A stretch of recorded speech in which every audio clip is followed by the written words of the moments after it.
Aujourd'hui, on se rend au studio Mandarine à Gennevilliers pour découvrir la nouvelle Nissan Pulsar. Alors la Pulsar, c'est une compacte. Il faut savoir que le constructeur japonais n'était plus présent sur ce segment depuis la fin de l'Almera. Je crois que ça remonte à 2006. Et pourtant, Dieu sait que c'est un segment très disputé.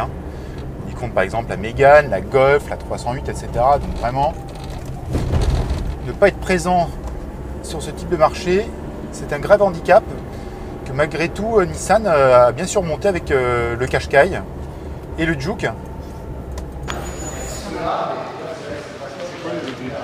On est en pleine séance de shooting.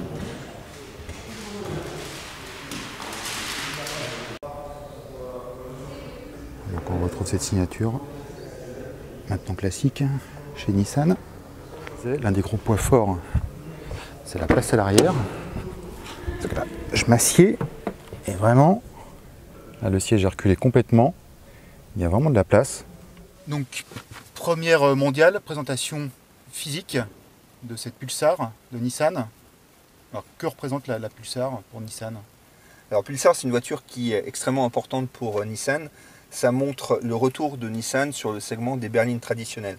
Un segment que Nissan a abandonné il y a quelques années. Traditionnelles, pardon, c'est les Mégane, Renault Mégane, 308, etc. Donc, par exemple, un gros marché.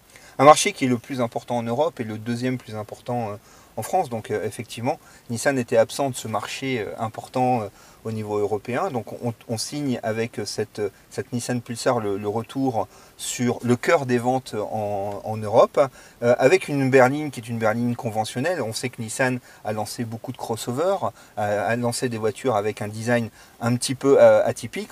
Aujourd'hui, on vient avec une berline beaucoup plus traditionnelle. Deux motorisations au programme, une essence, 115 chevaux, une diesel avec un DCI qui développe 110 chevaux, donc une gamme extrêmement réduite, et 4 niveaux de finition, bien connus chez Nissan. Ça va de Visia, Ascenta, Connect Edition, Tecna pour le plus haut de gamme. Et comme le marché des professionnels est un marché extrêmement important, puisque en France, par exemple, un tiers des voitures vendues sur le segment des berlines traditionnelles est vendu à société, un dérivé spécifique pour les sociétés qui s'appelle Business Edition. Donc une gamme extrêmement réduite, extrêmement centrée sur véritablement le cœur de gamme. Le gros point fort de cette voiture, moi j'ai remarqué, c'est la place à l'arrière. Alors c'est une voiture qui, en termes de taille, est plutôt dans la partie supérieure, ce qui permet d'avoir un empattement qui est long. L'empattement, c'est la distance entre l'essieu avant et l'essieu arrière, qui permet de dégager beaucoup d'espace, à la fois pour l'habitacle, mais également le coffre. Donc on se retrouve effectivement avec une voiture dans laquelle on a beaucoup de place à l'arrière. Parce que là, je suis complètement reculé et il y a vraiment de la place à l'arrière. Et il y a aussi de la place derrière dans le coffre. Autrement, au niveau donc, équipement, alors c'est toujours on retrouve un peu tout ce qu'il y avait sur les Juke et les Qashqai. Absolument. C'est quelque chose, la partie technologique, la partie innovation est toujours importante chez Nissan. Donc on va retrouver par exemple le Around View Monitor qui permet d'avoir une vision à 360 degrés de sa voiture quand on se gare, par exemple. Naturellement, un système de navigation avec le Bluetooth, mais qui permet également d'avoir accès à des applications.